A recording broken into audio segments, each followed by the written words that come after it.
Hi ಎಲ್ಲರಿಗೂ ನಮಸ್ಕಾರ. ಇವತ್ತಿನ ರೆಸಿಪಿ ಹೆಸರುಕಾಳು ಗೊಜ್ಜು ಹಾಗೂ ಮೆಂತ್ಯ ಚಪಾತಿ. ಇದು ತುಂಬ ಹೆಲ್ದಿ ಫುಡ್. ಹೆಸರುಕಾಳು ದೇಹಕ್ಕೆ ತಂಪು, ಹಾಗೆ ಮೆಂತ್ಯ ಚಪಾತಿ ಶುಗರ್ ಇರೋರಿಗೆ ಎಲ್ಲರಿಗೂ ತುಂಬ ಒಳ್ಳೆಯದು ಆ್ಯಂಡ್ ನಾರ್ಮಲ್ ಆಗಿ ಕೂಡ ತಿನ್ಬೋದು. ನಾರ್ಮಲ್ ಚಪಾತಿಗಿಂತ ಇದನ್ನು ತಿನ್ನೋದು ತುಂಬ ಚೆನ್ನಾಗಿರುತ್ತೆ. ಹೇಗೆ ಮಾಡೋದು ನೋಡೋಣ ಬನ್ನಿ. ಫಸ್ಟು ಇದು ನಾರ್ಮಲ್ ಆಗಿ ಗೋಧಿ ಹಿಟ್ಟು ಹಾಕ್ಕೊಂಡಿದ್ದೀನಿ. ಗೋಧಿ ಹಿಟ್ಟಿಗೆ ಉಪ್ಪು ಆ್ಯಡ್ ಮಾಡ್ಕೊತಾ ಇದ್ದೀನಿ.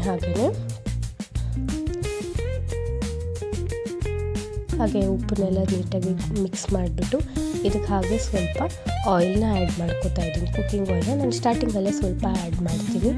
ಆಮೇಲೆ ಮೆಂತ್ಯ ಸೊಪ್ಪನ್ನ ಒಂದು ಪಾತ್ರೆಯಲ್ಲಿ ಫಸ್ಟೇ ನೆನೆಸಿಡ್ತೀನಿ. ಅದನ್ನ ನೀಟಾಗಿ ತೊಳೆದು ಅದನ್ನು ನೆನೆಸಿಡ್ತೀನಿ. ಒಂದು 2-3 ಸಲ ತೊಳೆದು ನೆನೆಸಿಟ್ಟಿರ್ತೀನಿ.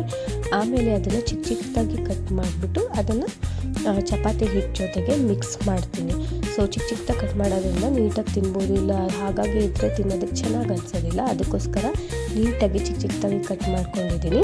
ಅದನ್ನು ಈ ಚಪಾತಿ ಹಿಟ್ಟಿನ ಜೊತೆ ಫಸ್ಟ್ ಕಲಸೋ ಮುಂಚೆನೇ ಚಪಾತಿ ಹಿಟ್ಟಿನ ಜೊತೆಗೆ ಮಿಕ್ಸ್ ಮಾಡಿಕೊಂಡು ನೀಟಾಗಿ ಕಲಸಿದ್ರೆ ಆರಾಮಾಗಿರುತ್ತೆ. ನಮಗೆ ಕಲಸೋಕ್ಕೂ ಕೂಡ ನೀಟಾಗಿ ಆಗುತ್ತೆ.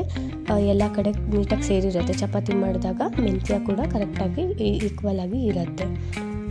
ಸೊ ನೀರು ಹಾಕ್ಕೊಂಡು ನೀಟಾಗಿ ಮಿಕ್ಸ್ ಮಾಡ್ಕೊತಾ ಇದ್ದೀನಿ. ಸೇಮ್ ಚಪಾತಿ ಹಿಟ್ಟಿಗೆ ಕಲಿಸ್ತಿರೋ ಅದೇ ಥರ ಸೇಮ್ ಕಲಿಸೋದು. ನಾನು ಕೂಡ ಹಾಗೆ ಕಲಿಸ್ತಾ ಇದ್ದೀನಿ. ಸೊ ರೆಡಿಯಾಗಿದೆ. ಇದನ್ನು ಒಂದು 10 ನಿಮಿಷ ಬಿಟ್ಬಿಡೋಣ ಚಪಾತಿ ಹಿಟ್ಟು ಕಲಿಸಿದ್ಮೇಲೆ. ನೆಕ್ಸ್ಟು ಹೆಸ್ರು ಕಾಳನ್ನ ನಾನು 1-2 ಅವರ್ ನೆನೆಸಿಟ್ಕೊಂಡಿರ್ತೀನಿ. ಒಂದು 3 ವಿಷಲ್ಸ್ ಕೂಗಿಸ್ಕೊತೀನಿ. ನೆಕ್ಸ್ಟು ಇಲ್ಲಿ ಒಂದು ಪಾತ್ರೆ ತೊಗೊಂಡಿದ್ದೀನಿ. ಅದಕ್ಕೆ ನಾನು ಕುಕ್ಕಿಂಗ್ ಆಯಿಲ್ ಹಾಕೋತಾ ಇದ್ದೀನಿ. ಸೊ ಎಷ್ಟು ಬೇಕು ನೋಡಿಕೊಂಡು ಎಣ್ಣೆನ ಹಾಕ್ಕೊಂಡು ಅದಕ್ಕೇ ನಾನಿಲ್ಲಿ ಇವಾಗ ಸಾಸಿವೆ ಆ್ಯಡ್ ಮಾಡ್ಕೋತಾ ಇದ್ದೀನಿ. ಇದಕ್ಕಿಂತ ಜೊತೆಗೆ ನಾನು ಜೀರಿಗೆ ಸಹ ಆ್ಯಡ್ ಮಾಡ್ಕೋತಾ ಇದ್ದೀನಿ. ಸಾಸಿವೆ ಜೀರಿಗೆನ ಒಂದು 2 ಮಿನಿಟ್ಸ್ ಹಾಗೆ ಬಿಟ್ಬಿಟ್ಟು ಒಂದು 2 ಮಿನಿಟ್ಸ್ ಆದಮೇಲೆ ಒಂದು ಸ್ವಲ್ಪ ಸಿಡಿತಾ ಇದ್ದಾಗೆ ನಾನು ಇದಕ್ಕೆ ಹಿಂಗೆ ಹಾಕೋತಾ ಇದ್ದೀನಿ. ಹಿಂಗೆ ಡೈಜೆಷನ್ಗೆ ಒಳ್ಳೆಯದು ಅಂತ ಹೇಳಿಬಿಟ್ಟು ಹಿಂಗೆ ಹಾಕೋತಾ ಇದ್ದೀನಿ. ಸೊ ಇದ್ರ ಜೊತೆಗೆ ಚಿಕ್ಕ ಚಿಕ್ಕದಾಗಿ ಈರುಳ್ಳಿ ಕಟ್ ಮಾಡ್ಕೊಂಡಿದ್ದೆ. ನಾನಿಲ್ಲಿ 1 ಈರುಳ್ಳಿ ತೊಗೊಂಡಿದ್ದೀನಿ. ಆ ಈರುಳ್ಳಿನ ಹಾಕ್ಕೊಂಡು ಅದನ್ನು ಒಂದು 2 ಮಿನಿಟ್ಸ್ ಗೋಲ್ಡನ್ ಬ್ರೌನ್ ಬರೋವರೆಗೂ ಸ್ವಲ್ಪ ಫ್ರೈ ಮಾಡ್ಕೋಬೇಕಾಗತ್ತೆ. ಸೊ ಅದನ್ನು ಈ ಥರ ಹಾಕ್ಕೊಂಡು ನೀಟಾಗಿ ಮಿಕ್ಸ್ ಮಾಡ್ಕೊತೀನಿ ನಾನು ಇದನ್ನು ಒಂದು 2 ಮಿನಿಟ್ಸು.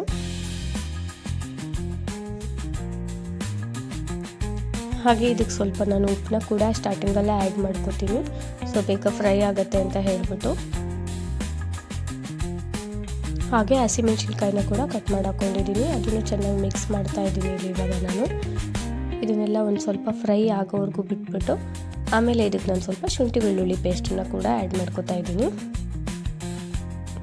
ಇದನ್ನೆಲ್ಲ ಸೇರಿಸಿ ನೀಟಾಗಿ ಎಲ್ಲದನ್ನು ಸೇರಿಸಿ ಮಿಕ್ಸ್ ಮಾಡ್ತಾ ಇದ್ದೀನಿ. ಸ್ವಲ್ಪ ಗೋಲ್ಡನ್ ಫ್ರೈ ಬಂದಮೇಲೆ ಇದಕ್ಕೆ ನಾನು ಟೊಮೆಟೊ ಆ್ಯಡ್ ಮಾಡ್ಕೊತಾ ಇದ್ದೀನಿ. ಟೊಮೆಟೊ ನಾನು ಜಾಸ್ತಿ ಹಾಕೋತಾ ಇಲ್ಲ, ಒಂದು ಅರ್ಧ ಟೊಮೆಟೊ ತೊಗೊಂಡಿದ್ದೀನಿ ಅಷ್ಟೇ, ದೊಡ್ಡ ಟೊಮೆಟೊಲಿ. ಅದನ್ನು ಹಾಕೊಂಡು ಅದನ್ನು ಸಹ ಮಿಕ್ಸ್ ಮಾಡ್ಕೊತಾ ಇದ್ದೀನಿ ನೀಟಾಗಿ. ಹಾಗೆ ಇದಕ್ಕೊಂದು 1/2 ಸ್ಪೂನ್ ಅರಿಶಿನ ಹಾಕೋತಾ ಇದ್ದೀನಿ. ಅರಿಶಿನ, ಖಾರ ಪುಡಿ, ಆಮೇಲೆ ಧನಿಯಾ ಪುಡಿ. ನಾನು ಖಾರ ಪುಡಿ ಎಷ್ಟು ಹಾಕಿರ್ತೀನಿ ಅದರದ್ದು 1 ಸ್ಪೂನ್ ಎಕ್ಸ್ಟ್ರಾ ನಾನು ಧನಿಯಾ ಪುಡಿನ ಹಾಕ್ತೀನಿ. ಸೊ ಅದನ್ನು ಹಾಕ್ಕೊಂಡು ನೀಟಾಗಿ ಮಿಕ್ಸ್ ಮಾಡ್ಕೊತಾ ಇದ್ದೀನಿ.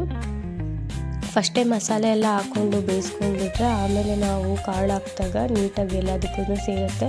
ಇಲ್ಲ ಫಸ್ಟೇ ಕಾಳು ಹಾಕ್ಕೊಂಡ್ರೆ ಕರೆಕ್ಟಾಗಿ ಎಲ್ಲದಕ್ಕೂ ಮಿಕ್ಸ್ ಆಗಲ್ಲ ಅಂತ ಹೇಳಿಬಿಟ್ಟು ನಾನು ಈ ಥರ ಮಾಡ್ಕೊಳ್ಳೋದು. ಸೊ ಇದನ್ನೆಲ್ಲ ಆದಮೇಲೆ ನೆಕ್ಸ್ಟ್ ನಾನು ಏನು ಬೇಯಿಸಿಟ್ಟಿದೆ ನೋಡಿ, ನೀಟಾಗಿ ಆಗಿದೆ. ಹೆಸರು ಕಾಳು ನೀಟಾಗಿ ಬೆಂದಿದೆ. ಈ ಹೆಸರು ಕಾಳನ್ನ ನಾನು ಇದು ಏನು ಮಿಕ್ಸ್ ಮಾಡ್ಕೊಂಡಿದ್ದೆ ಎಷ್ಟೊತ್ತರೆಗೂ ಮಸಾಲೆ ಅದಕ್ಕೆ ಆ್ಯಡ್ ಮಾಡ್ತೀನಿ. ಕಂಪ್ಲೀಟಾಗಿ ಎಷ್ಟಿದೆ ಅದನ್ನು ಆ್ಯಡ್ ಮಾಡಿಬಿಟ್ಟು ಇದನ್ನು ಫುಲ್ಲು ನೀಟಾಗಿ ಮಿಕ್ಸ್ ಮಾಡ್ತೀನಿ. ಸೊ ಇದು ತುಂಬ ಈಸಿಯಾಗಿ ಆಗುತ್ತೆ, ಬೇಗನೂ ಮಾಡ್ಬೋದು ಆ್ಯಂಡ್ ತುಂಬ ಹೆಲ್ದಿ ಕೂಡ. ಚಪಾತಿ ಜೊತೆಗೆ, ದೋಸೆ ಜೊತೆ, ಪೂರಿ ಜೊತೆ ಎಲ್ಲದಕ್ಕೂ ಚೆನ್ನಾಗಿರುತ್ತೆ. ಇದನ್ನು ಇನ್ನೊಂಚೂರು ತುಂಬ ತೆಳ್ಳಗೆ ಮಾಡಿಕೊಂಡ್ರೆ ನಿಮಗೆ ಅನ್ನಕ್ಕೆ ಕೂಡ ಹಾಕೊಂಡು ತಿನ್ಬೋದು. ಅನ್ನಕ್ಕೂ ಟೇಸ್ಟ್ ತುಂಬ ಚೆನ್ನಾಗಿರುತ್ತೆ. ಲಾಸ್ಟಲ್ಲಿ ನಾನು ಒಂದು ಅರ್ಧ ಸ್ಪೂನ್, 1 ಸ್ಪೂನ್, ನಂದು ಚಿಕ್ಕ ಸ್ಪೂನ್ ಇರೋದ್ರಿಂದ ಅದು 1 ಸ್ಪೂನ್ ಥರ ಕಾಣಿಸ್ತಿದೆ. ನೀವು 1/2 ಸ್ಪೂನ್ ಗರಂ ಮಸಾಲ ಹಾಕ್ಕೊಂಡು ಅದನ್ನು ಸಹ ಮಿಕ್ಸ್ ಮಾಡ್ಕೋಬೋದು.